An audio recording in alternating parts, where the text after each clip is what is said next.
Bonsoir, chers téléspectateurs. En tout cas, nous sommes très heureux de vous savoir très nombreux là où vous êtes.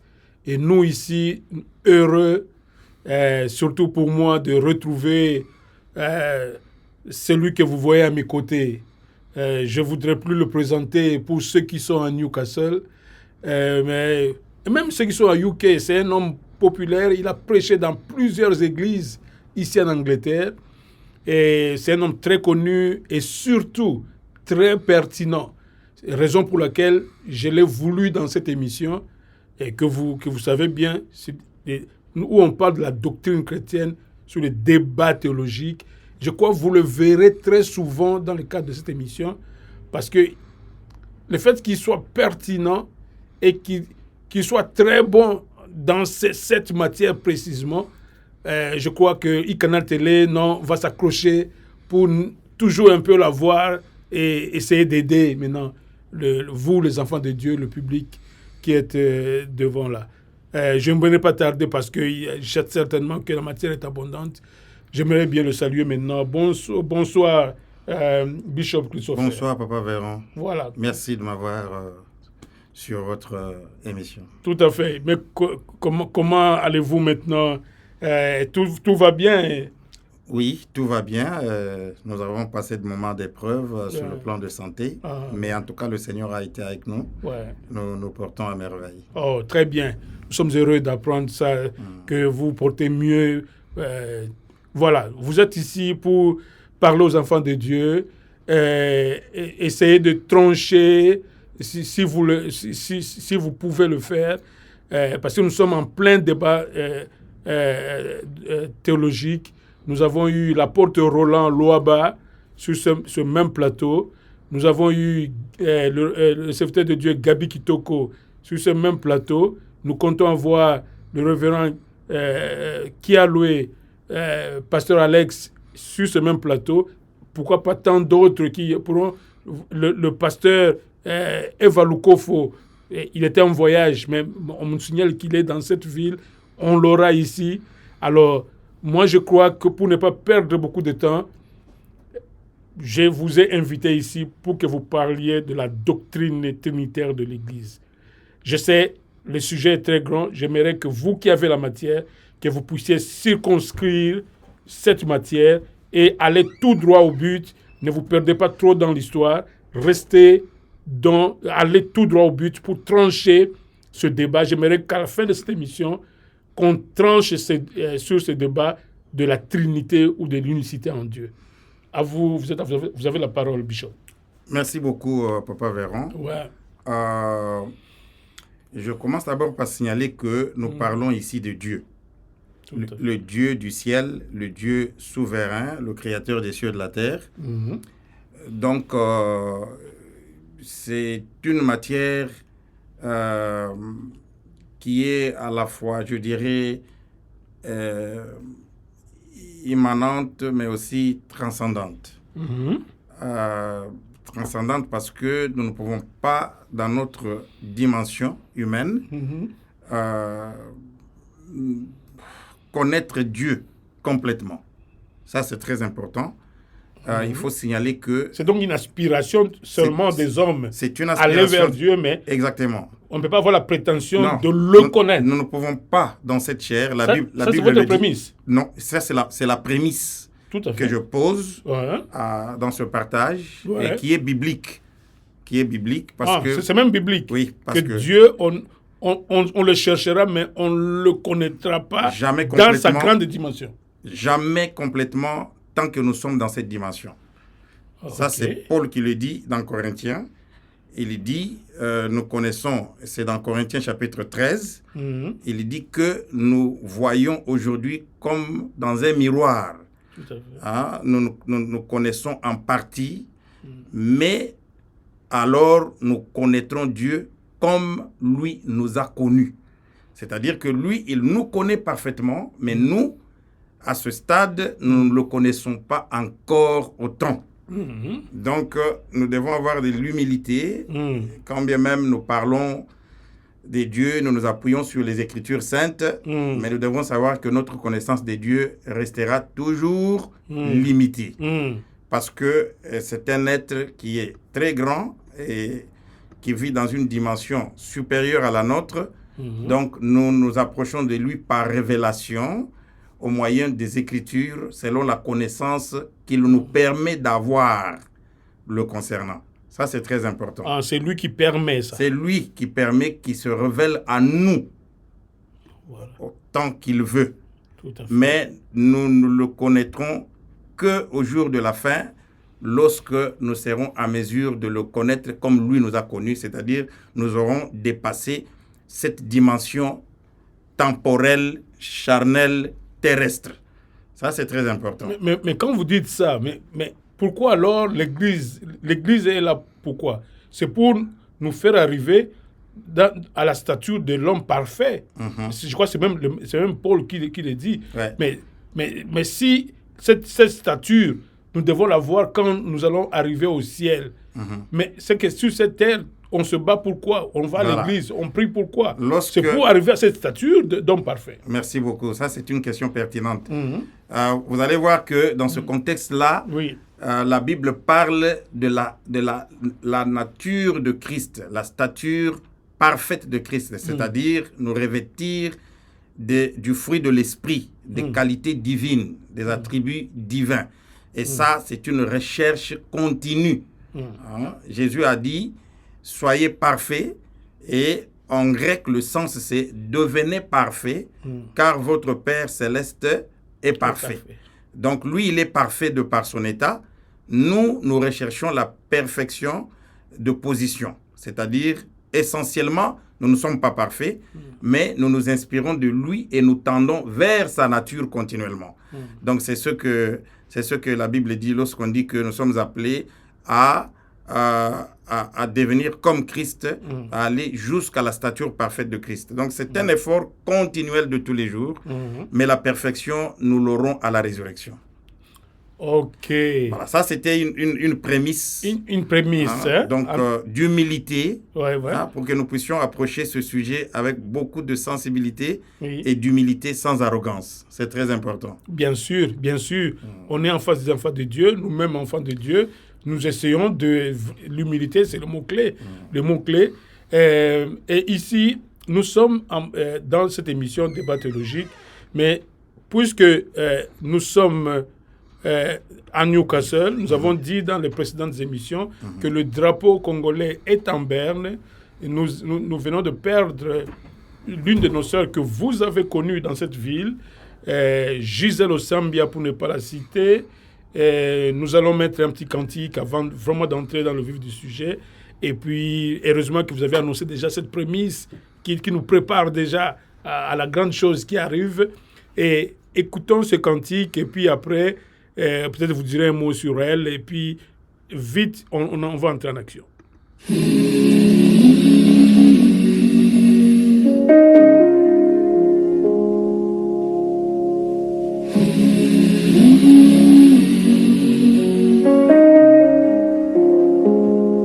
Gisèle mama ya bolingo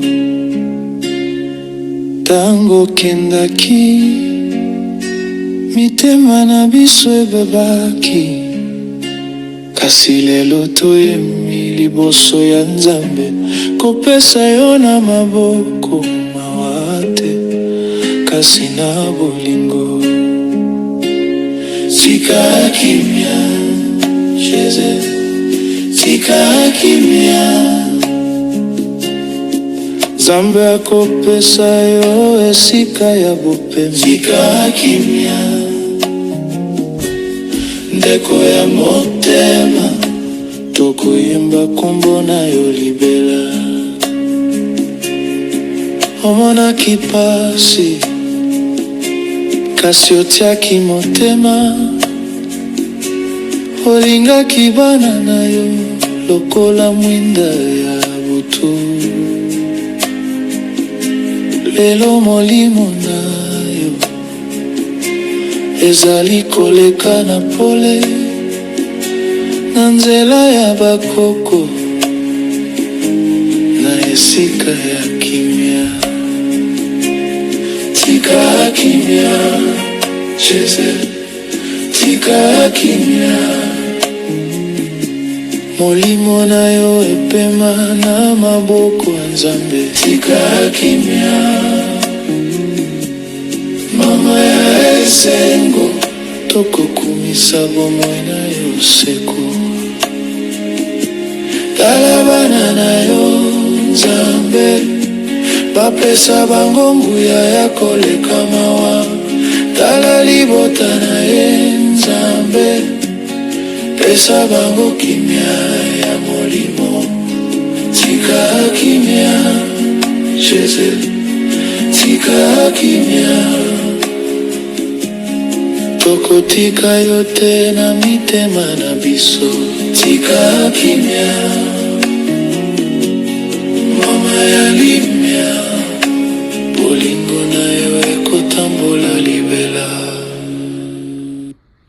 Voilà, nous sommes retournés sur ce plateau avec mon invité du jour, le bishop Christopher Tamina, qui est avec moi. Un mot sur notre sœur que vous avez connue, bishop. Ben, Papa Véron, c'est une nouvelle triste parce que nous venons de perdre une personne très très importante dans notre communauté ici à Newcastle. Et je crois que ce n'est pas seulement Newcastle, c'est l'Angleterre qui a perdu quelqu'un de très important. Très important. Qui est parti précocement parce que nous croyons qu'elle avait beaucoup à donner. Tout à fait. Une personne très très vivante, très chaleureuse. J'ai eu personnellement à la côtoyer. Ce que je peux dire, c'est de souhaiter vraiment les sincères condoléances à la famille, mais surtout de demander à la communauté d'accompagner, d'accompagner ceux qui sont chers à Gisèle. Parce que très souvent, nous pensons que le deuil finit quand on enterre quelqu'un, mais pour ceux qui lui sont proches, c'est alors que le deuil commence. Donc, restons attachés à ces enfants, à ceux qui lui sont proches, et appelons-les, visitons-les quand nous le pouvons. Voilà, donc que son âme repose en paix. Tout à fait. Merci beaucoup.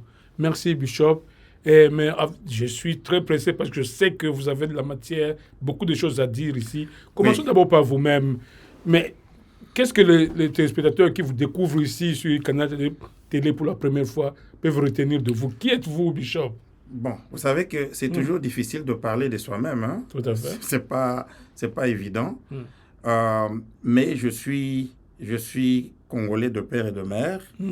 Ça, c'est important de le dire. Ah oui. Surtout de nos jours. Surtout avec cette congolité. Oui. Wow. Je suis en Grande-Bretagne depuis 1990. Je suis arrivé le 27 mars 1990 à tendre âge de 18 ans. J'ai fait mes études ici. D'abord, j'ai fait mes études universitaires en sociologie et théologie.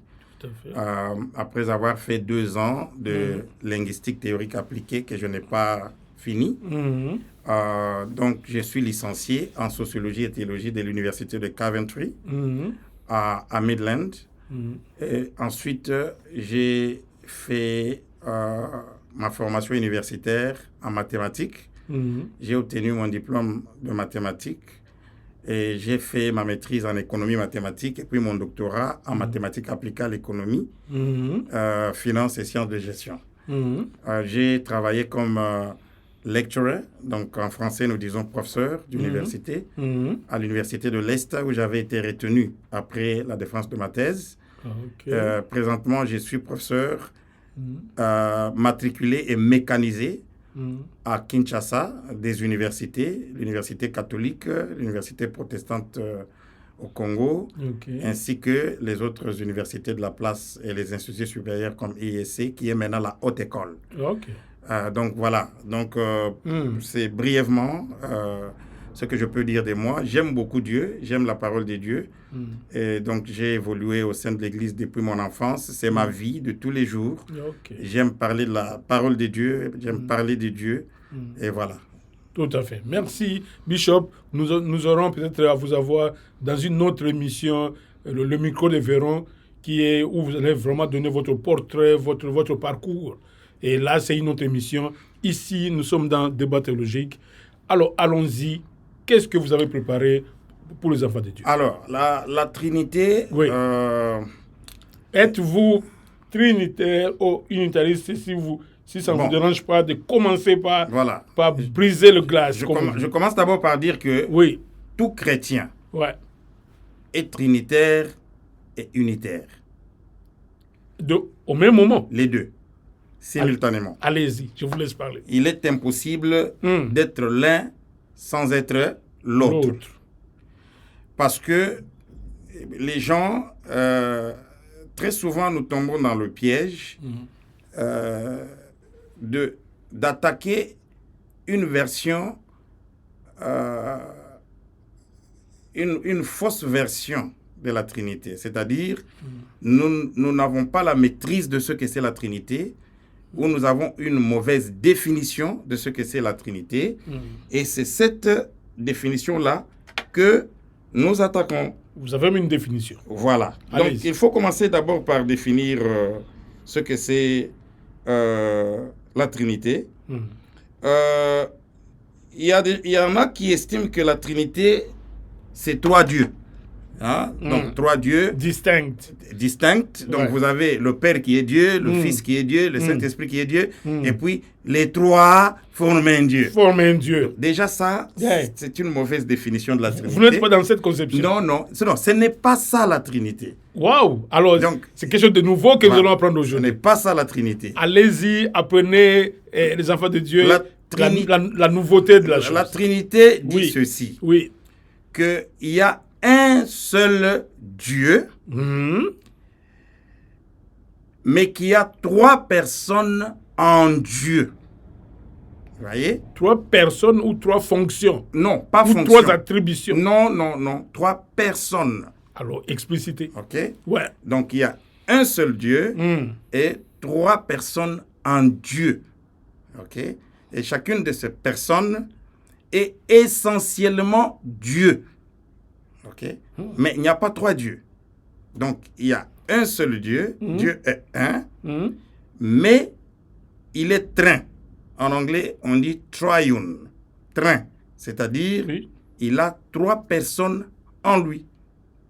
Vous voyez? Là, expliquez ça. Donc, ce n'est pas qu'il y a trois dieux. Non. Ce n'est pas la trinité des dieux. Non, c'est la trinité des personnes. Mais l'unicité des dieux. Vous voyez? Vous êtes d'accord dans le cas de l'unicité de Dieu? De Dieu.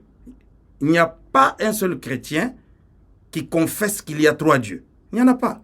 Antoine, il n'y en a pas. Il n'y en a pas. Il n'y a pas de chrétien. Il y a un seul Dieu. Il n'y a qu'un seul Dieu. Que tu ailles chez les catholiques, que tu ailles chez les protestants, que tu ailles essentiellement un chrétien. Même les catholiques. Mais bien sûr. Donc, la Trinité ne dit pas qu'il y a trois dieux.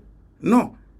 La Trinité, les credos apostoliques commencent par dire nous croyons en un seul Dieu, le Père de tous, créateur de tous, de qui procède toutes choses. Donc, il n'y a qu'un seul Dieu. Donc, c'est pourquoi je dis tout chrétien est les deux simultanément. C'est-à-dire tout chrétien doit croire en l'unicité des dieux, mais trinité de personnes. Je crois que cette nuance est très importante. Ou peut-être c'est vous qui mettez peut-être mal cette nuance. Pourquoi trinité de personnes? Pourquoi ne pas dire attribution? Non. Que c'est le même Dieu là qui a trois attributions. Non, ce ne sont pas trois attributions. Je ne sais pas. Ce ne sont pas trois attributions parce que ce sont des personnes distinctes. Parce que trois attributions veut dire que c'est une seule personne. Une seule personne. Alors que c'est ça la grande unicité que les gens confessent. Non. L'unicité, c'est l'unicité. Que par exemple, pour être plus concret, que Dieu le Père, c'est lui qui a pris corps. Non. Qui a pris corps dans le ventre de Marie, et c'est encore lui qui est le Saint-Esprit. C'est le même Dieu, pas deuxième personne, troisième personne. Si vous pouvez démontrer, parce que les enfants de Dieu attendent ça. C'est le même Dieu qui a créé, c'est le même Dieu qui est venu, parce que Jésus-Christ est Dieu. Le Saint-Esprit, c'est le même Dieu. C'est pourquoi je dis que Dieu est un, mais Il y a 3 personnes en Dieu. Parce que le Père ne peut pas être le Fils ne peut pas être le Saint-Esprit. La Bible est très claire là-dessus. Dieu a tant aimé le monde qu'il a donné son Fils afin que quiconque croit en lui. Donc si c'est lui-même le Fils, ça devient compliqué. Il aurait donné qui? Si c'est lui-même le Père qui est le Fils, il aurait donné qui? La Bible dit que Jésus a reçu du Père le Saint-Esprit qu'il a répandu sur l'Église. Jésus reçoit du Père le Saint-Esprit qu'il répand sur l'Église. Ça, c'est quel verset, ça? Mais C'est quand vous énoncez comme ça, où ça vient, vos pensées à vous, bon. ou Non. c'est Bon. Je crois que- vraiment de versets bibliques qui disent ça. Je crois que nous sommes en train de parler aux chrétiens. C'est même donc- les chrétiens qui cherchent à comprendre cet élément de doctrine, cet élément clé de la doctrine chrétienne. Bon, je vous donne le passage. Oui. Je ne voudrais pas seulement qu'on perde... Beaucoup de temps, justement. Voilà. Mais parce que ce sont des passages que les chrétiens connaissent. Ouais. Ils peuvent toujours chercher ça. Mais nous allons lire. Oui. Il est dit ceci. Élevé par la... Nous sommes dans Actes chapitre 2, verset 33. Élevé par la droite de Dieu, élevé par la droite de Dieu, Jésus, il a reçu du Père. Il a reçu de qui? Du Père. Le Saint-Esprit qui avait été promis. Et il l'a répandu, comme vous le voyez, et l'entendez. Vous voyez? Donc, on ne peut pas dire que c'est lui-même le Fils, c'est lui-même le Saint-Esprit. On voit ici 3 personnes distinctes. Jésus qui a reçu du Père le Saint-Esprit. On dit d'abord, après avoir été élevé, donc s'il y a quelqu'un qui l'a élevé. Parce que Jésus a dit... Parce que Jésus est fils. Oui, il est le Fils. Attendons-nous sur le concept de Jésus. Jésus n'a jamais existé au ciel. Ah si. Au ciel, Jésus, bon, en tout cas Jésus, comme Oui. Jésus, Oui. l'appellation de Jésus Oui. n'a pas été nommé au ciel. Jésus est fils de Marie, c'est l'enfant qui est sorti du ventre de Marie qu'on a appelé Jésus. Oui. Qui est celui qui a dit, un enfant nous est né, Oui. un fils nous est donné. Oui. On l'appellera qui? Vous connaissez la parole plus que moi. Continuez. Bon. On l'appellera qui? Père éternel. Bon, quand nous Père éternel. parlons de Jésus ici, Oui. nous ne parlons pas de l'homme de Galilée. Nous parlons de Jésus-Christ. Nous nous arrêtons Oui. à dire Jésus, mais Comment- en réalité, nous parlons de Christ. Commencez par le décrire d'abord comme fils de Marie.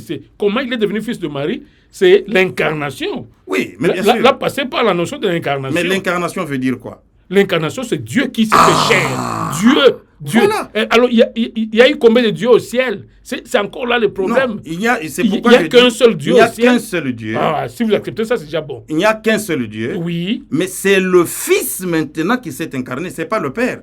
Mais il est devenu fils Non. dans l'incarnation. Non, il n'est n'est pas- pas devenu fils au ciel. Si, Jésus si, Jésus n'a jamais été fils au ciel. Si. Il a été, on peut le lire dans la Bible. Ah, lisez, s'il vous plaît. Il a été fils Ouais. toujours, ça c'est très important. Oui. Prenons... Au ciel, il y avait Dieu seul qui régnait. Ok. Prenons... À la limite, on dit l'Esprit de Dieu, l'Esprit mouvait sur les autres. Ok. Mais on dit c'est l'Esprit de Dieu. Ce n'est pas une entité à part. Ce n'est pas une entité à part. C'est l'Esprit. Parce que Dieu lui-même est même Esprit. Bon, Dieu lui-même est Esprit. quand on dit Oui. le Fils de Dieu, ça veut dire que le Fils est distinct du Père. Quand on dit aussi l'Esprit de Dieu, l'Esprit est distinct du Père. Non. Mais lisons d'abord... Alors que les Juifs, pourquoi ils ont crucifié Jésus? Allons graduellement. Parce qu'il s'est appelé Fils de Dieu. Allons graduellement. Allons-y. Démontrons d'abord que Jésus Oui. a toujours été Fils. Ok? Toujours été Fils. Toujours. Déjà au ciel. Allons-y. Jean chapitre 17. Oui. Après avoir ainsi parlé, Oui. Jésus leva les yeux au ciel et dit, « Père, l'heure est venue, glorifie ton Fils. » Ça, c'est Jésus qui parle au Père. Jésus sur la terre. Oui. Voilà. Il parle. Il dit, Il a toujours reconnu. écoutez, glorifie ton Fils afin que ton Fils te glorifie, selon que tu lui as donné pouvoir sur toute chair, afin qu'il accorde la vie éternelle à tous ceux que tu lui as donnés. Or, la vie éternelle, c'est qu'ils te croient, toi, c'est qu'ils te connaissent, toi, le seul vrai Dieu, et celui que tu as envoyé, Jésus-Christ. Ça, c'est Jésus qui parle. Oui. Écoutez, Oui. je t'ai glorifié sur la terre, j'ai achevé l'œuvre que tu m'as donné à faire. Et maintenant, toi, Père, écoutez, glorifie-moi auprès de toi-même de la gloire que j'avais auprès de toi avant que le monde fût. Vous comprenez? Ouais. Donc, Jésus a toujours été fils de Dieu. C'est pourquoi je dis qu'il y a 3 personnes en Dieu. Parce que la Bible parle clairement du Père et du Fils depuis toujours, depuis l'éternité. Le Fils n'est pas temporel. Il n'est pas un produit de l'espace. Il n'est pas temporel. Non. Au moment où l'archange est venu vers Marie. Non, non. Ça, c'est l'incarnation. Ça, c'est l'incarnation du Fils. Et ce Fils n'est fils que par rapport à Dieu, qui est lui-même. Parce que, non. Moi, je crois que Bishop a éclairé un peu la notion du salut. Ok. Non. Si le Fils est quelqu'un d'autre, mais comment vous expliquez le salut? Parce que le salut ne pouvait se faire que par Dieu lui-même, mais c'est pourquoi... qui a décidé, il a promis aux enfants d'Israël, je viendrai, je serai avec vous, je viendrai. Et il est venu. Bon, est-ce que vous pouvez m'écouter maintenant? Je vous écoute. C'est pourquoi, pour croire au salut, tu dois croire qu'il y a 3 personnes en Dieu. C'est par le Fils que Dieu nous sauve. Dieu. Parce que le Fils est Dieu. Mais le Fils n'est pas le Père. Il y a 3 personnes en Dieu. Il y a le Père, il y a le Fils, il y a le Saint-Esprit. Quand nous disons que Dieu est venu lui-même nous sauver, c'est au moyen du Fils qu'il accomplit ça. Vous comprenez? Quand est-ce que ce Fils a existé? Vous dites qu'il est intemporel. Il est intemporel. Déjà, ça pose un problème. Non, mais parce que la Bible le dit. C'est le Fils qui l'a dit. Intemporel comme Fils, non. Je vous ai lu. Intemporel, sa dimension d'intemporalité, c'est comme Dieu. Non, comme Fils. Si vous le considérez intemporel, c'est le considérer comme Dieu. C'est-à-dire que c'est lui-même Dieu qui... Parce que Dieu n'a ni début ni fin. C'est lui Dieu qui est entré dans le ventre de Marie. Oui, mais justement, c'est pourquoi je vous dis qu'il y a 3 personnes en Dieu. Dieu est un, mais il est un. Il y a 3 personnes en Dieu. Donc le Fils est Dieu de par son essence. Vous voyez?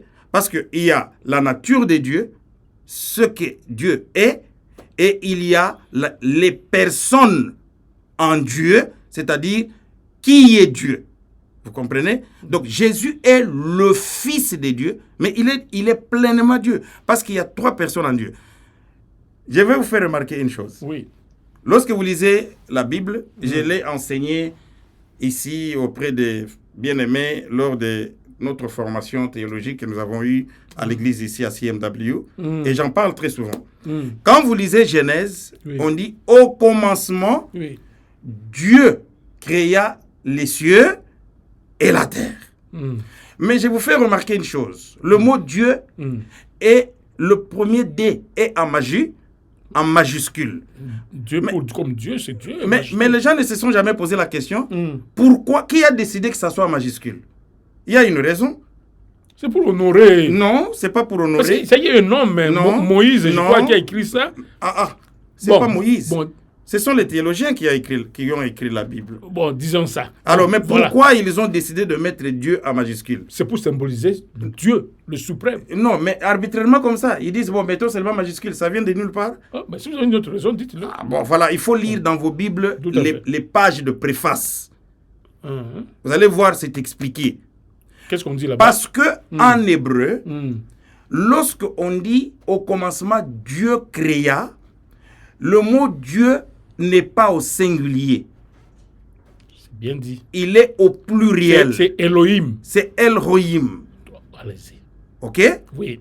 Donc, grammaticalement en hébreu ou en français, ça n'aurait pas de sens, Pas de cette sens. phrase. Le sujet au pluriel, Le mais sujet le verbe est au au singulier. pluriel, mais le verbe Et au prédicat, la singulier. partie prédicat, Tout à fait. au singulier. Au singulier. Et c'est une formulation que vous ne retrouvez que lorsqu'on parle du Dieu de la Bible. Voilà. Oui. Quand on parle des dieux d'autres nations, pluriel est suivi d'un verbe pluriel. Pour montrer que dieux, chacun de ces dieux est distinct l'un de l'autre. Tout à fait. Chacun de ces dieux a sa volonté. Alors, comment vous justifiez le pluriel de ce Dieu vivant que nous adorons? C'est pour vous dire que Dieu est pluriel, c'est-à-dire la trinité des personnes existe en Dieu. C'est-à-dire un Dieu pluriel, mais qui agit, 3 personnes qui agissent comme Dieu, Elohim.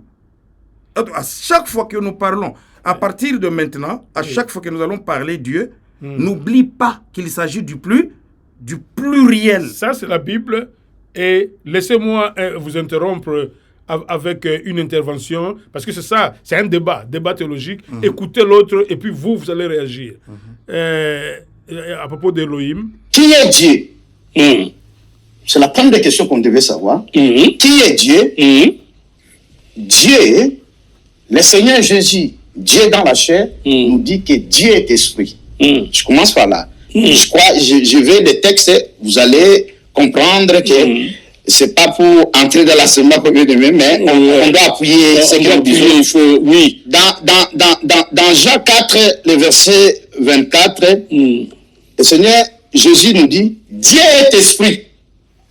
Et il faut que ceux qui l'adorent en esprit et en vérité. Voilà. Donc, déjà, il y a une explication claire de qui est Dieu. C'est une prémisse. Oui. Des prémices qui est là. Oui. Dieu est esprit. Dieu est esprit. Tout à fait. Alors, si nous croyons que Dieu est esprit, et c'est ce qui est conforme parce que dans le livre de Genèse, chapitre 1, je vais prendre le verset 2 pour ne pas commencer au premier verset. Parce que le premier verset, comme on nous dit, au commencement, Dieu créa les cieux et la terre. Le Dieu qui est là, tous ceux qui étudient la Bible comprendront.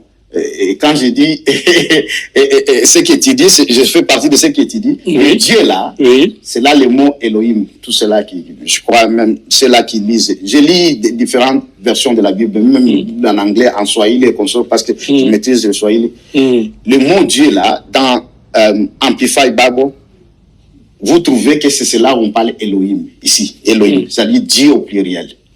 Alors, justement, Dieu créa. Oui, le Dieu créa là. Elohim créa. Oui, le mot Elohim veut dire Dieu au pluriel. Dieu au pluriel. Alors, mais le verbe au singulier. Le verbe au singulier.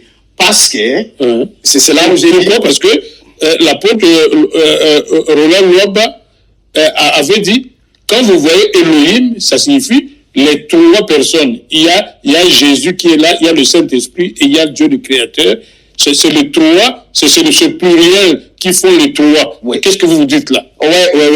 Pour lui, c'est le pluriel de 3 qui fait Elohim. J'allais parce que ça va me faire rentrer.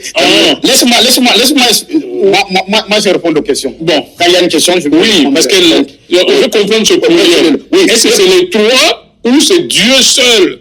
Non. Mais pourquoi le plus? Qui devait être comprise, je m'excuse. C'est une notion qui devait être comprise. Pourquoi? Parce que, comme on l'avait dit, le Dieu là est Elohim. Mais on conjugue le verbe au singulier. Au singulier. Parce que la plupart des gens qui utilisent pourquoi on n'a pas dit Eloa? C'est le singulier. Il y a le singulier. Oui. Eloa, je crois. Oui. Elohim, bon. C'est pourquoi on n'a pas utilisé le singulier? Voilà. Pourquoi? Parce que lorsque vous lisez, par exemple, la Bible juive, on écrit en anglais Complete Jewish Bible, on te dit de quoi il s'agit. Premièrement, le même mot Elohim est appliqué à Dieu le Créateur avec E en majuscule. Le même mot Elohim est appliqué à toi, est appliqué à moi, est appliqué aux anges. C'est dans la Bible. Nous sommes des Elohim. Oui, nous sommes des Elohim. Alors, je te donne vite. Bon, voilà, l'émission a un temps limité. Je ne sais pas si ça vous a donné une idée ou essayer de compléter le frère ou le serviteur de Dieu qui a parlé ou dire quelque chose d'autre si vous trouvez que le serviteur de Dieu a dit quelque chose de... Parce que là, il affirme que ce Elohim ne représente pas, comme l'autre serviteur de Dieu, l'apôtre Roland, avait dit que c'est l'ensemble de trois qui font ce pluriel-là. Ce pluriel représente quoi pour vous? Le pluriel, comme j'ai dit, Oui. représente les trois personnes. Le Père, le Fils et le Saint-Esprit, dans Genèse. Pourquoi? Pourquoi? Ouais. Parce que la Bible place le Père au commencement. Ça, vous êtes d'accord, non? Ok. La Bible place le Fils au commencement. Le Fils lui-même... Le Fils? Mais oui, dans Jean 17. Ça, c'est dans Jean, mais Genèse n'en parle pas. Mais Genèse parle de parole. Au commencement, c'était la parole. Certains disent même que cette parole, c'est le Fils. Ça, c'est l'apôtre Roland Luaba. J'ai dit ceci. Hein? La parole, c'est celui le Fils. J'ai dit ceci. Dieu le Père, c'est quelqu'un d'autre. Je dis ceci. Vas-y. Vous m'avez demandé, ce pluriel représente quoi? Elohim. Alors, je vous dis que je suis d'accord avec l'apôtre Roland lorsqu'il dit que ce pluriel représente trois personnes, Père, Fils et Saint-Esprit, en Dieu. Pourquoi? Parce qu'au commencement, il y a le Père. Dans ce commencement-là, quand on dit au commencement, il y a le Père, n'est-ce pas? Oui. Voilà. La Bible place le Père au commencement. Au commencement. Voilà. Mais la même Bible place le Fils aussi au commencement. Je vous ai lu tout à l'heure que Jésus lui-même dit « Glorifie-moi de la gloire que j'avais quand j'étais auprès de toi au commencement. » Ça, c'est Jésus qui parle. Oui. Dans Jean 17. Ça, c'est la Bible. Dans Jean chapitre 1, il est dit « Au commencement était la parole. Et la parole était avec Dieu. Et la parole était Dieu. Et toutes choses ont été faites par elle. Et la parole, au verset 14, il est dit, la parole a été faite chair. Voilà. Donc, Jésus qui est la parole, mais la Bible le place aussi au commencement. Vous voyez? Oui, je suis d'accord avec vous. Donc, que c'est ça, nous avons le Père qui est au commencement, que la Bible place au commencement. Nous avons le Fils que la Bible place au commencement. Et la Bible dit au verset 2 du chapitre 1 de Genèse que l'esprit, la terre était informe et vide, et Kai est plutôt Bach en hébreu, et l'esprit de Dieu couvait ou mouvait sur les surfaces des eaux. Cet esprit, vous voulez le dissocier de Dieu le Père pour en faire une personne, une entité à part? C'est une personne, parce qu'on dit, écoutez, on dit au commencement, Dieu créa les cieux et la terre. Mais Dieu lui-même, je ne vous arrête pas, je voudrais vraiment qu'on comprenne là. Oui. Et Dieu lui-même, c'est un corps ou c'est un esprit lui-même déjà? Dieu lui-même est qui? Mais quand on dit Elohim... C'est l'esprit de Dieu, on dit esprit de Dieu. Oui. C'est lui esprit. Oui.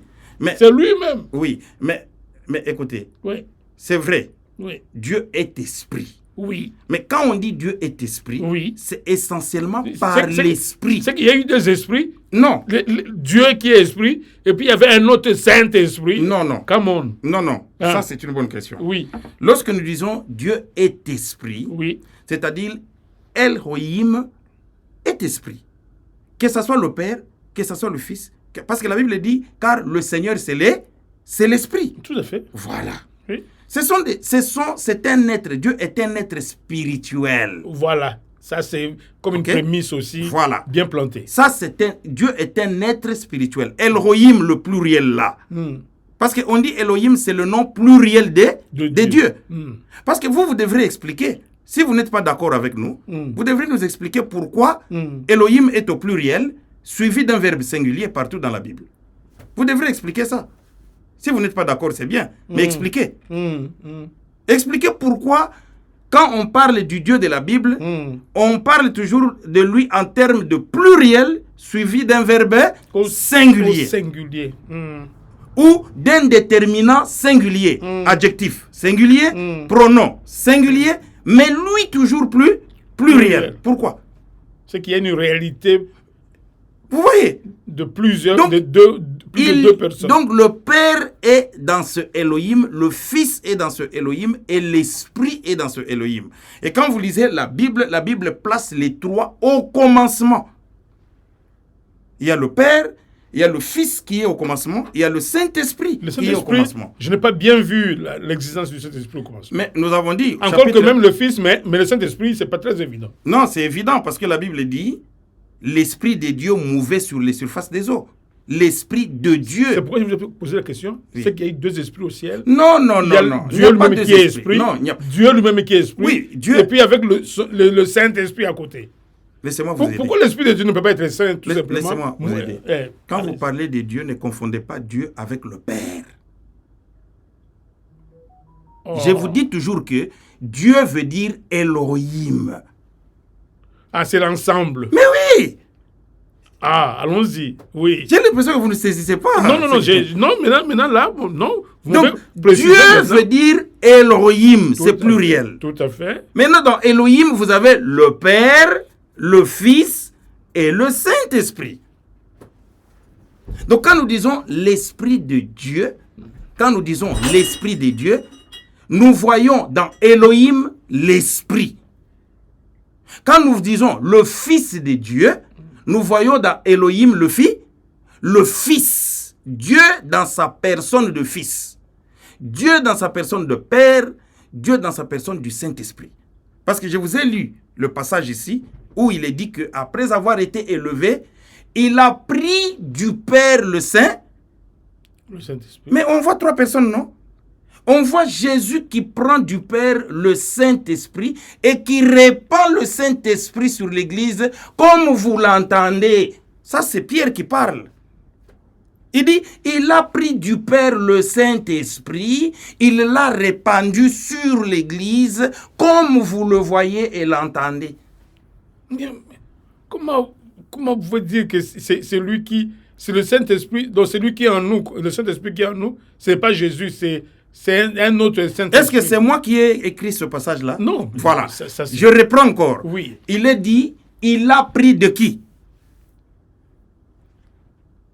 Non, allez-y. Mais complétez-moi si vous me suivez. Non, Jésus, je préfère que vous a pris du Père, bien sûr, le Saint-Esprit, oui, qu'il a répandu sur l'Église. Je donne encore un autre passage. Jésus vient pour être baptisé par Jean. Jean dit, et moi Jean, je vis l'Esprit de Dieu descendre sur lui comme une colombe. Et j'ai entendu une voix du ciel qui disait, celui-ci est mon fils bien-aimé en qui j'ai mis toute mon affection. Mais on a le Père dans le ciel qui parle, Jésus qui est sur la terre, le Saint-Esprit qui descend sur lui. Il y a trois personnes distinctes. Mais c'est clair. Non, parce que là, en matière de Dieu, moi je serais tenté de dire non, Dieu est omniprésent. Il peut être au ciel et comme le Fils n'était là que pour la mission de la rédemption, moi j'assume que... Mais il est le Fils. Le Fils, et qui rendait toujours gloire au Père. Il dit, mon Père est là. Il priait au Père. Il priait au Père pour rendre gloire toujours au Père. Donc, je ne vois pas la différence que le Fils soit le Père lui-même, mais dans la chair. Le Fils ne peut pas être le Père. Ça, c'est enlever à la langue sa valeur en tant qu'objet de communication. Rien qu'en français. Est-ce que vous entendez ce que vous dites? Ça a du sens? Vous êtes linguiste, vous êtes un homme de lettres. Mais le Fils, c'est le Père. C'est ce Fils-là qui est l'enfant qui nous est né. C'est ce Fils... Non, j'ai dit... Oh, mais ça vient faire quoi? J'avais arrêté ce truc. Alors, je dis ceci. Oui. Rien que sur le plan de la langue, est-ce que le Fils peut être le Père? Non, ça c'est... Ton fils peut être toi. Ah non, là vous... Ah mais voilà. Là vous rentrez dans la dimension humaine. Non, mais même dans la dimension... On se refuse ici. Ça c'est... Non. Ça c'est ça le mystère de Dieu. Bon. Dieu qui prend la chair humaine. Bon. C'est même ça le mystère. C'est même ça la grandeur de la chose. Mais maintenant ce Dieu-là, tu reconnais que c'est le mystère, n'est-ce pas? Oui. Mais pourquoi tu ne crois pas que ce mystère-là, c'est qu'il a en lui 3 personnes? Pourquoi c'est difficile pour vous de croire ce mystère-là?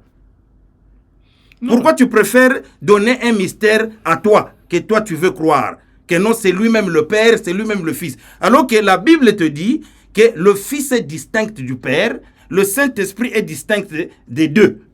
Pourquoi toi tu veux créer un autre mystère à toi qui dit que les 3 là, c'est la même personne?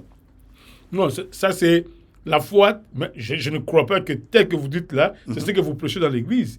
Parce que vous prêchez dans les églises, vous le pasteur, vous prêchez cette unicité de Dieu. Que c'est Dieu seul, Jésus-Christ est Dieu. Mais il est Dieu. Vous n'avez jamais présenté, parce que moi je suis le fruit de vos prédications, vous le pasteur. Mais nous disons... Moi je ne suis pas serviteur de Dieu, donc comme pasteur ou quoi.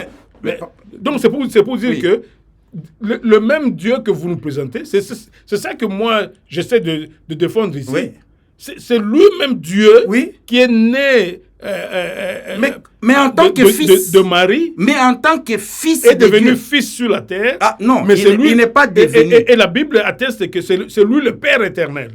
Bon. C'est lui le Dieu tout-puissant. Nous risquons de faire... C'est lui le Dieu... Nous risquons de faire du surplace. Non, je ne crois pas. Nous devons évoluer. Allez-y, parce que je vous ai donné les arguments. Oui. Je vous ai lu la Bible. Ouais. Je vous ai dit que Dieu, c'est Elohim, c'est pluriel. Vous êtes d'accord parce que tout le monde sait que Elohim, c'est le nom pluriel de qui? De Dieu. Oui. Je vous ai montré qu'au commencement, il y avait le Père. Vous êtes d'accord que quand on dit au commencement, Dieu créa, le Père est au commencement. Bon, je vous ai montré que le Fils, la Bible place le Fils au commencement. Je vous ai montré. Le Fils lui-même l'a dit. Jean l'a dit dans chapitre 1, verset 1 jusqu'à 14, 18 même. Je vous ai montré que le Saint-Esprit est placé aussi au commencement. Donc il y a 3 personnes. Bon. Quitte à me convaincre un peu. Non, je n'ai pas besoin de te convaincre. Je te lis la Bible. C'est vrai, parce que si vous me convaincre, on risque de... Moi, je te lis seulement... de 3 heures. Moi, je te lis seulement la Bible. Alors, ne faisons pas des discussions... Non, c'est ça le débat théologique. Non, mais le débat doit être progressif. On doit se comprendre. Non, progressant. Moi, je t'ai donné... Moi, je vous écoute. C'est plus sur vous. C'est peut-être les autres qui vont juger là dehors. Moi, je t'ai donné les passages bibliques. Tout à fait. J'ai dit... À chaque fois que vous voyez le mot Dieu dans la Bible, peut-être que beaucoup de gens ne savent pas ça. Mais bien aimé, à chaque fois que vous lisez Dieu, sachez que c'est plus pluriel. C'est toujours pluriel. C'est pluriel. Voilà. Mais ce pluriel est toujours suivi d'un verbe singulier ou d'un adjectif singulier. Comment vous comprenez ça? Si vous n'êtes pas d'accord qu'il y a 3 personnes en Dieu... Oui, il faut expliquer. Mais expliquez. Bon, d'accord avec vous. Évoluez. Expliquez. Comme, je donne un autre argument. Oui. Parce que j'ai donné Genèse 1, que le bien-aimé Roland vous a donné. Vous m'avez montré ici notre frère qui dit que Elohim, ce n'est pas seulement Dieu, même les humains aussi, on les appelle Elohim. Les anges aussi. Oui, mais la différence, c'est que j'ai dit tout à l'heure... En dehors du Dieu de la Bible, tous les autres, quand ils sont au pluriel, c'est suivi d'un verbe pluriel. Je ne sais pas si je me fais comprendre. Nulle part dans la Bible, on appelle un individu Elohim. On dit Eloya. Singulier. Je ne sais pas si je me fais comprendre. Bien sûr. Elohim suivi de pluriel, c'est seulement le Dieu de la Bible. C'est pourquoi c'est une grande révélation de la Trinité, dès le début. Une très grande révélation. Je vous ai donné le passage qui montre que Jésus a pris du Père le Saint-Esprit qu'il a répandu sur l'Église. Je vous ai lu. Mais quand il a dit que il a dit, le Paraclet qui viendra après moi. Il a dit, je prierai le Père, au Père, afin le Père, vous envoie un autre consolateur, un autre. En grec, c'est paraclétique. Un autre, c'est-à-dire un autre de la même nature Quelle nature? La nature divine. Mais autre, qui? Autre personne. Ce n'est pas la même personne. Hein? Jésus dit que... Il dit que comme maintenant je suis avec vous, je serai en vous. Mais par l'esprit. Et donc lui, non, qui joue le rôle de l'esprit non, ce maintenant. n'est pas lui, parce qu'il a dit, je prierai le Père afin qu'il vous envoie un autre. Tu n'as pas entendu? Bon, je sais un autre. Voilà. C'est dit clairement. Ça. Un autre. Oui. Paraclète. Un autre. Et le mot utilisé en grec veut dire de même nature, mais un autre, mais de même nature. C'est-à-dire une autre personne, mais de même nature que moi. Quelle est cette nature qu'il partage en commun? Divine. Ben voilà. Voilà. C'est ça l'essence de la Trinité. C'est ça la définition de la Trinité. La Bible dit, Dieu a tant aimé le monde, c'est-à-dire Elohim a tant aimé le monde, qu'il a donné son Fils unique. Mais, Paul dit ceci, hein, si donc Dieu n'a point donné son Fils, si Christ n'est pas ressuscité d'entre les morts, c'est que notre prédication est vaine parce que Dieu n'aurait jamais donné son Fils. Et donc nous prêchons du mensonge parce que le salut n'existerait même pas. C'est Paul qui le dit. Donc pour que nous prêchions l'évangile du salut, nous devons commencer à croire qu'il y a un Père, il y a un Fils, et c'est le Père qui a donné le Fils pour notre salut. Le salut n'est pas basé sur la confession que Jésus est le Père. Non. Tu n'es pas sauvé. La Bible ne te demande pas de croire que Jésus est le Père pour être sauvé. Ça, c'est une hérésie. Je vais vous lire ça dans la Bible. Hein. Allez-y. La Bible dit, la parole de la foi est dans ta bouche. Si tu crois que Jésus-Christ est qui? Est le Père? Non. Est le Fils de Dieu. Lisez ça, s'il vous plaît. Lisons ça. Parce que là, c'est quelque chose de clé. Si tu crois que Jésus-Christ est le Fils de Dieu, et tu confesses de ta bouche que le Père, Dieu, l'a ressuscité des morts, tu seras sauvé. Donc si toi tu dis que Jésus est le Père, tu n'es pas sauvé. Parce que ce n'est pas ce que la Bible demande. Mais Fils de Dieu, ce n'est pas Dieu pour vous. Non. Qu'est-ce que la Bible dit? Que tu dois croire que Jésus est qui? Est le Père ou est le Fils? Fils de Dieu. Voilà. Parce que c'est le Rédempteur. Parce qu'il faut croire que son œuvre de rédemption. Mais justement, toi, tu partages ça, tu acceptes ça. Dieu. C'est comme ça que moi je comprends ça oui, aussi. Il est Dieu, mais il est Fils, il n'est pas Père. Son statut de Fils est important que tous les enfants de tous les chrétiens puissent. C'est pourquoi on nous appelle des chrétiens de Jésus-Christ. Nous devons. Parmi tous les humains, il faut confesser celui-là. Est-ce que vous avez compris la pertinence de ce que j'ai dit?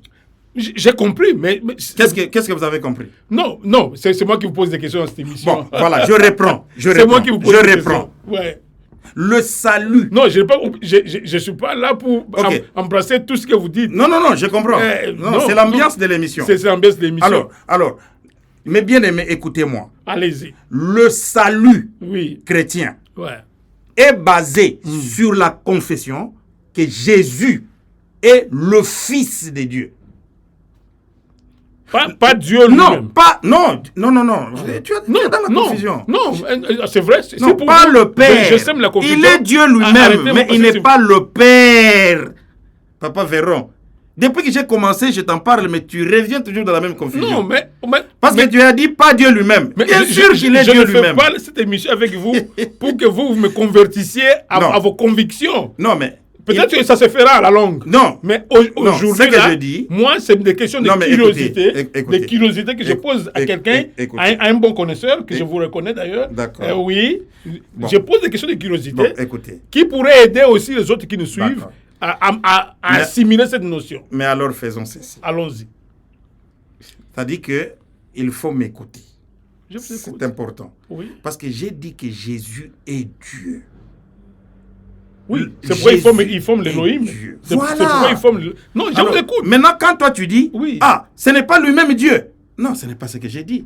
Moi, j'ai déjà dit que Jésus est Dieu. Non, pour vous calmer, parce que je suis dans la logique de cette unicité qui dit que c'est le Père qui est lui-même le Fils et c'est le Fils là qui est lui-même le Saint-Esprit. On ne parle jamais de trois entités. Mais qu'est-ce que la Bible dit? Montrez-moi. Toi, montre-moi dans la Bible où il est dit que... Vous démontrez. Ne me posez pas de questions. Non, mais moi, je démontre. Oui, Mais allez-y. quand je démontre, Non. vous semblez ne pas... Non. Vous revenez encore sur Non, la même non. chose. J'ai compris ce que vous avez Ok. dit, ce que vous dites. Donc, sinon, l'émission s'arrêtera en 10 minutes. Voilà. Donc, je laissez-moi disais- continuer à vous poser des questions. Ah, voilà. Alors- Mais les autres sont là en train Voilà. d'assimiler ce que Alors, vous dites. donc, je disais ceci. Oui, oui. Le salut Oui. est basé sur la confession de Jésus comme fils de Dieu et non pas comme le Père. La Bible ne dit pas que tu dois confesser que Jésus est le Père pour être sauvé. La Bible dit que tu dois confesser qu'il est le Fils de Dieu, pas le Père. Mais c'est là où je suis d'accord avec vous. Voilà. Lisons ça. Le Fils, parce que Jésus est Fils de Dieu sur la terre. Dans ma Non, dans- non, dans- non, dans- non, non, dans- non. Dans la prémisse que moi j'ai Non, plantée non, au non, départ. non, non, non, non, non, non, ta prémisse est fausse. Vous voyez? Parce que la Bible a répondu. C'est pourquoi je dis, avançons. J'ai Parce que compris si ce je que te vous donne avez des donné. évidences, tu reviens encore sur ta position.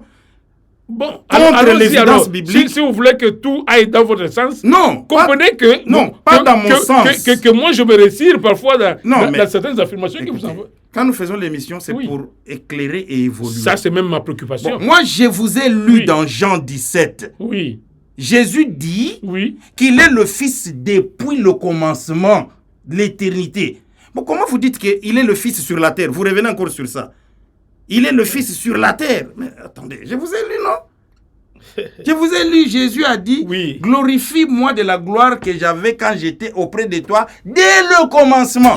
Ouais. Bon, comment toi tu refuses, tu dis que non, tu reviens encore sur le même argument alors que moi j'ai déjà bousillé ça. Ouais. Ton argument là, j'ai déjà bousillé cet argument là. Tu ne peux plus revenir dessus parce que j'ai lu le passage Ouais. qui montre que Jésus n'est pas devenu le Fils sur la terre. Ah, pour non. vous, c'est ça. En Non, tout cas, c'est la affirmé. Bible. C'est la Bible, Oui, j'ai lu. Oui, j'ai vu ça. Voilà. J'ai vu ça. C'est vrai. Ah, vous donc ne revenez plus sur ça. Parce Bon, que non, la allons-y. Bible a tranché.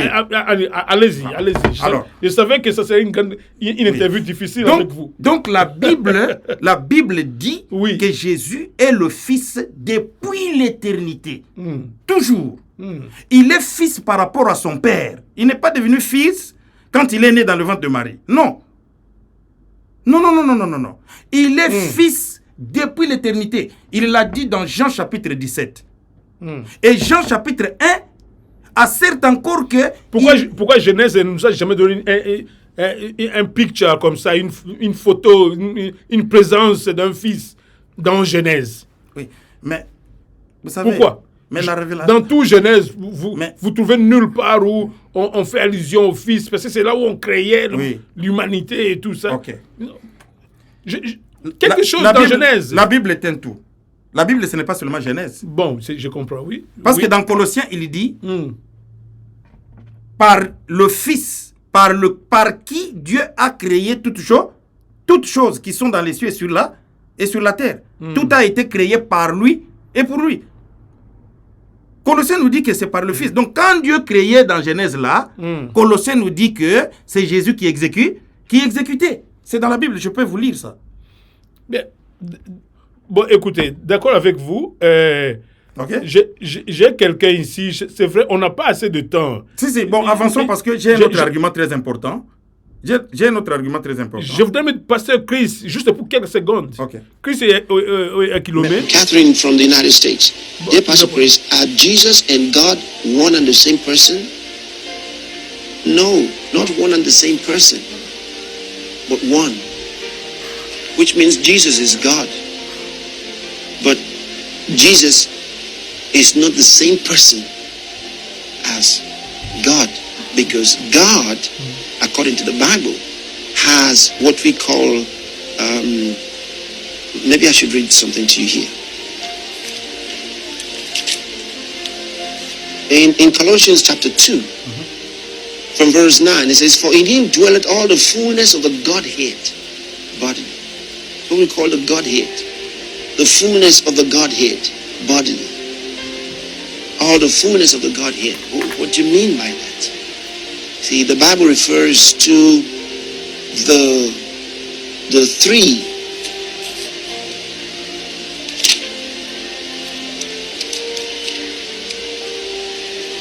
the three that bear record in heaven. It says the Father, the Word, and the Holy Ghost. And these three are one. Again, he says, for there are three. This is first epistle of St. John, chapter number 5, and verse 7. For there are three that bear record in heaven, the Father, the Word, and the Holy Ghost. And these three are one. He says, and these three are one. The Father, the Word, and the Holy Ghost. Allez-y, un petit commentaire par rapport Et voilà. à cet extrait de Pasteur Christ. L'homme de Dieu, le pasteur Christ, vient exactement de dire ce que je dis. Il a lu le passage de 1 Jean qui dit que ces trois rendent témoignage dans les cieux. Le Père, la parole et l'Esprit. La parole, c'est Christ, non? Et Jean dit, ces trois sont un. Voilà. Donc, ces trois personnes forment un seul Dieu. Il a lu la Bible, non? J'allais lire ce passage-là. Allez-y dans l'autre pensée Voilà. que vous voulez développer. Maintenant, l'autre pensée, Ouais. c'est dans le livre de Deutéronome. Dans le livre de Deutéronome, il est dit que écoute, ô Israël, on appelle ça en hébreu Shema. Deutéronome chapitre 6. Écoute, ô Israël, Shema, ô Israël, l'Éternel ton Dieu est un. Maintenant, les gens disent, ah non, regardez, la Trinité dit il y a trois dieux. La Bible dit, la Trinité, je vous ai déjà montré que la Trinité ne dit pas qu'il y a trois dieux. La Trinité dit il y a un seul Dieu, mais trois personnes distinctes en Dieu. C'est pourquoi Dieu, Elohim, est pluriel. Et la Bible nous montre que le Fils est distinct du Père, le Père est distinct du Fils, et le Saint-Esprit est distinct des deux. La Bible le montre. Maintenant, quand il est dit, l'Éternel ton Dieu est un, je vais vous poser une question, Papa Véron. Si vous voulez dire à votre famille et les enfants, vous les mettez là, vous voulez leur dire que je suis le seul père dans cette famille. Est-ce que vous pouvez dire, écoutez, moi, votre père, je suis un. Est-ce que c'est comme ça qu'on parle français? Non, allez-y, c'est vous. On dit, je suis le seul père ici. Allez-y. Deutéronome ne dit pas, écoutez, ô Israël, l'Éternel, ton Dieu, est le seul Dieu. Non, non. Dans ce passage-là, on ne met pas Dieu en opposition avec d'autres dieux, comme pour dire, il n'y a pas d'autre Dieu, c'est seulement Dieu. Ce n'est pas ça ce que le passage dit. Le passage affirme la Trinité. L'Éternel, ton, au singulier, adjectif possessif, Elohim au pluriel, et au singulier, un. Vous voyez la révélation de la Trinité? L'Éternel, ton, Elohim, beaucoup, plusieurs, et un. C'est-à-dire que, vous avez compris? Donc, Moïse est en train de dire à Israël, le pluriel là, c'est seulement un. C'est pourquoi la signification du pluriel était importante. Était importante. Ouais, importante, effectivement. C'est-à-dire que si on ne peut pas expliquer qu'est-ce qu'est Elohim, que représente Elohim, Quel représente Elohim? là on tombe dans une difficulté. Vous voyez? Bon, avançons. Parce que Oui. la doctrine de la Trinité résout deux problèmes. Oui. Le problème de tritéisme et le problème de modalisme. Allez-y un peu Le- dans la profondeur. le tritéisme- Ça, c'est des grandes notions de théologie. Voilà. Le tritéisme, c'est le piège ou l'erreur de dire qu'il y a trois dieux. Jésus est Dieu, distinct du Père. Et le Saint-Esprit est Dieu, distinct de Jésus et du Père. Là, vous avez trois dieux. Explicitez encore un peu. Je reprends. Pour ceux qui croient au modalisme. Non, ça, c'est le tritéisme. Tritéisme, s'il vous plaît. C'est-à-dire qu'il y a trois dieux. Jésus est Dieu, le Saint-Esprit est Dieu, et puis le Père est Dieu. Donc il y a trois dieux. Trois dieux. Non, nous ne croyons pas ça. Ok. Vous comprenez? Ok. Alors que nous voyons que, le modalisme. alors que nous voyons que ils sont distincts. Distinct. Donc vous pouvez tomber dans le tritéisme. C'est un piège. Voilà. Mais nous voyons en même temps que tous il partage l'essence divine. Vous pouvez aussi tomber dans le modalisme. Dire que le Père, c'est lui-même le Fils, c'est lui-même le Saint-Esprit. C'est qu'ils sont trois. Donc, vous pouvez tomber dans le modalisme. Dans le modalisme, oui, je vois. Le modalisme, c'est ce dont vous me parliez tout à l'heure quand vous disiez manifestation ou attribution. Attribution. C'est-à-dire une seule personne qui est comme Père. Non, vous tombez dans le piège. Ça, c'est le modalisme. Oui. Donc, il y a le piège de trithéisme, il y a le piège de modalisme. Maintenant, la doctrine de la Trinité résout ce problème-là. Dit, il y a un Dieu, mais trois personnes en ces dieux. Chacune des personnes est distincte de l'autre, mais tous partagent essentiellement la nature divine. C'est ça. C'est ça le sens de la Trinité. Ce n'est pas qu'il y a trois dieux. Non, il n'y a pas trois dieux. Vous voyez? Donc, la Trinité, je vais vous lire un passage. Oui. Pour ceux qui disent que Jésus-Christ, c'est lui-même le Père. Je vais vous lire un passage. Écoutez, nous lisons d'abord 1 Jean, chapitre 8. Non, chapitre 22. Commençons par le chapitre 22. Écoutez, qui est menteur, sinon celui qui nie que Jésus est le Christ? Celui-là est l'Antichrist, qui nie le Père et le Fils. Qu'est-ce qu'on veut dire par là, s'il vous plaît? C'est-à-dire que Jean est en train de dire que tu dois croire que le Père est distinct du Fils. C'est ça qu'il dit. Continuons. Non. Reprenez un peu la lecture. Je reprends la lecture. Il dit, qui est menteur, sinon c'est lui qui nie que Jésus est le Christ? Celui-là est l'Antichrist, qui nie le Père et le Fils. Écoutez, quiconque nie le Fils n'a pas non plus le Père. Quiconque confesse le Fils a aussi le Père. Ok? Maintenant, écoutez maintenant dans 2 Jean. Il dit ceci dans 2 Jean. Car plusieurs séducteurs sont entrés dans le monde qui ne confessent point que Jésus-Christ est venu en chair. Celui qui est tel, c'est le séducteur et l'Antichrist. Écoutez le verset 8. Prenez garde à vous-même, afin que vous ne vous perdiez pas le fruit de votre travail, afin que vous ne perdiez pas le fruit de votre travail, mais que vous receviez une pleine récompense. Écoutez, quiconque va plus loin et ne demeure pas dans la doctrine de Christ n'a point Dieu. Écoutez, celui qui demeure dans cette doctrine a le Père et le Fils. Celui qui demeure dans la doctrine de Jésus, il a le Père et le Fils. C'est que Jésus est clé. Et le Père et le Fils. Vous ne pouvez pas dire que le Père c'est lui-même le Fils. Jean le dit. Le Père et le Fils. Voilà. Pourquoi pas le Saint-Esprit aussi?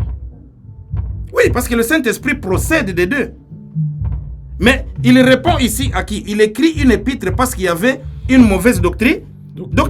Les séducteurs, qui voulaient dire que le Père c'est lui-même le Fils. Ça n'a pas commencé aujourd'hui. Et Jean est contre ça. Jean est contre ça. Nous avons lu. Vous pouvez lire si vous voulez vous-même aussi. Non. C'est passé. Voilà. Donc Jean dit, le séducteur et l'Antichrist, c'est celui qui dit que Jésus, c'est lui-même le Père. Il dit non. Si tu as la doctrine de Christ, tu dois avoir et le Père et le Fils. Parce que, bon, ce sont ceux qui affirment que le Fils, c'est lui-même le Père, mais ils affirment que c'est le Père qui est le Fils. Ils ont les deux. Non. Ils ont les deux. Non, mais comment tu peux avoir les deux si Jésus, c'est lui-même le Père? Donc c'est une seule personne. C'est vrai. Non, c'est combiné, je veux dire. Alors, je vous lis un passage. Oui. Moi, j'aimerais que vous lisiez ce passage ici. Commencez par le verset 20. Lis, descends un peu. Le verset 20. Bon, Écoutons les bien-aimés. ça, c'est pas très amplifié pour la lecture. Ok, d'accord. Je ne peux pas lire. D'accord. C'est même petit, là. Ok, moi je vais lire. Oui. Il est dit ceci. Mais maintenant Christ est ressuscité des morts. Il est les prémices de ceux qui sont morts. Verset 21. Nous lisons de 1 Corinthiens chapitre 15. Ok, verset 21. Car puisque la mort est venue par un homme, c'est aussi par un homme qu'est venue la résurrection des morts. Verset 22. Et comme tous meurent en Adam, de même aussi tous revivront en Christ, mais chacun en son rang, Christ comme prémisse, puis ceux qui appartiennent à Christ, lors de son avènement. Verset 24. Ensuite, écoutez, ensuite viendra la fin, quand il remettra, il a ce qui? Le Fils. Le Christ. Quand il remettra le royaume à celui qui est Dieu et Père. À celui qui est Dieu et Père, après avoir détruit toute domination, toute autorité et toute puissance. Verset 25. Car il faut qu'il règne jusqu'à ce qu'il ait mis tous les ennemis sous ses pieds. Verset 26. Le dernier ennemi qui sera détruit, c'est la mort. Verset 27. Dieu, en effet, a tout mis sous ses pieds. Vous voyez deux personnes différentes? Il a tout mis sous ses pieds. Il a dit, mais lorsqu'il dit que tout lui a été soumis, il est évident que celui qui lui a soumis toutes choses est excepté. Est excepté. Il dit, et lorsque toutes les choses lui auront été soumises, alors le Fils lui-même sera soumis à celui qui lui a soumis toutes choses. Donc, Paul dit qu'à la fin des temps, Christ remettra le roi, le royaume à Dieu et Père. Donc Christ est Dieu, mais il est Fils. Christ est Dieu, mais il est Fils. Il n'est pas Père. Depuis le commencement. Depuis le commencement, et la Bible dit qu'à la fin des temps, il va encore remettre le royaume. Mais il règne pour le moment. Dieu l'a laissé régner jusqu'à ce qu'il aura mis tous les ennemis sous ses pieds. Donc, on ne peut pas venir dire que Jésus-Christ c'est lui-même le Père, c'est lui-même le Fils, et Père, lui-même le Fils, le Saint-Esprit. Non. Ça c'est une hérésie. C'est même une hérésie. C'est une hérésie carrément. Parce que Jean le dit dans 2 Jean. Il dit, qui est l'antichrist séducteur sinon c'est lui qui ne vient pas avec la doctrine du Père et du Fils.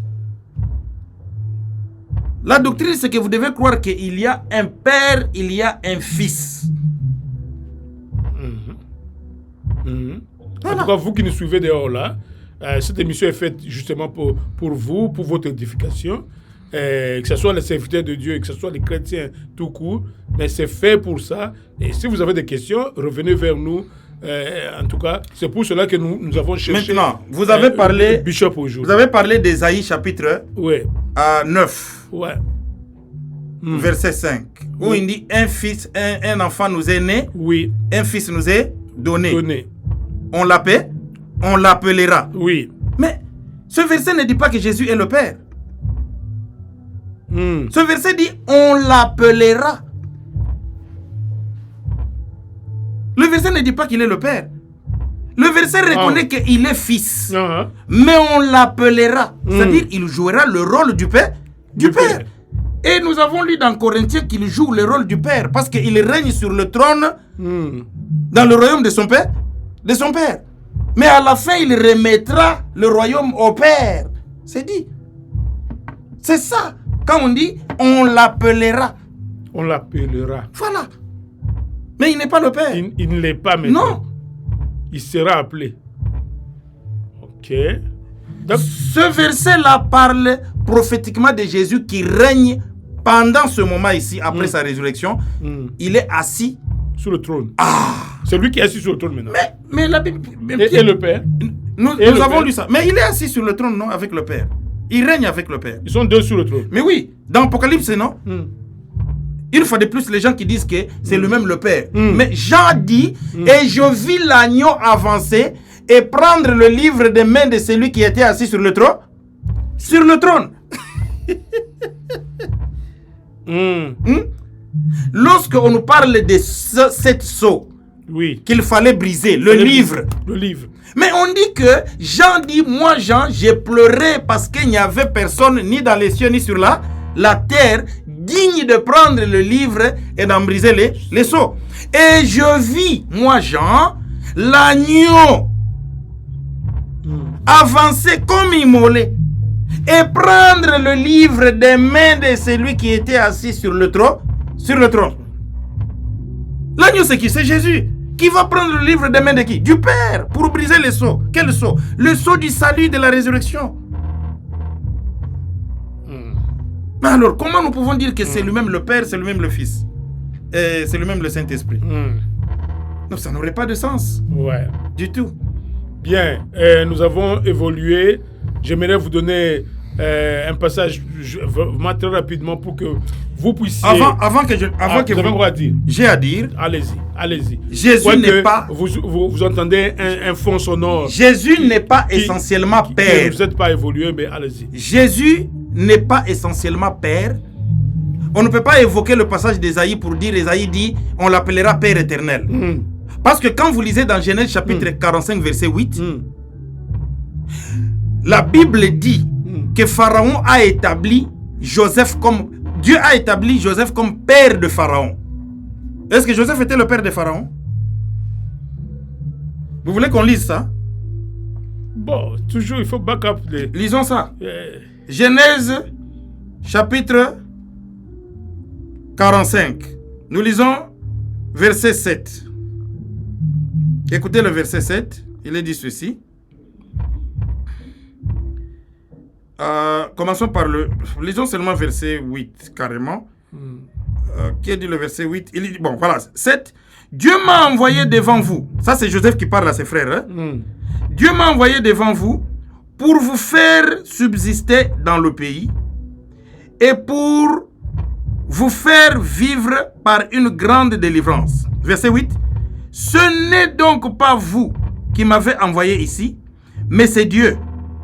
Il m'a établi père de Pharaon, maître de toute sa maison et gouverneur de tout le pays d'Égypte. Joseph est en train de dire à ses frères que non, vous m'aviez vendu, croyant que c'est vous qui m'avez envoyé ici. Mais non, c'est Dieu qui m'a envoyé ici et qui m'a établi père de qui? De qui? Non, père de Pharaon. De Pharaon, parce qu'il était premier ministre, non? Mais est-ce qu'il était le père de Pharaon? Bon. Parce que le mot père veut dire c'est lui à qui on confie toute la responsabilité. Ça, c'est la deuxième acception du mot père dans la Bible.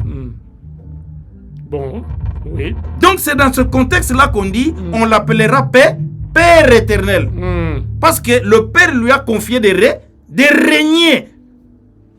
Mais nous avons vu dans Corinthiens que Paul nous renseigne qu'à la fin de tout, il remettra le royaume à Dieu et Père. Donc, ce sont des passages qu'on sort hors contexte quand on n'a pas... Comme pour confirmer qu'il y a le Père, il y a le Fils. Il y a le Fils. Il y a le Père, c'est deux personnes distinctes. Et même deux personnes distinctes. Le pasteur Christ aussi a confirmé ça. A confirmé, il a lu un bon passage. Ah bon? Qui dit qu'il y a trois qui rendent témoignage dans les cieux. Ouais. Le Père, la parole et l'Esprit. Et ces trois sont un. C'est dans 1 Jean. C'est dans 1 Jean. Ouais. Voilà. Ça, c'est quelque chose de nouveau jusque-là sur le canal télé.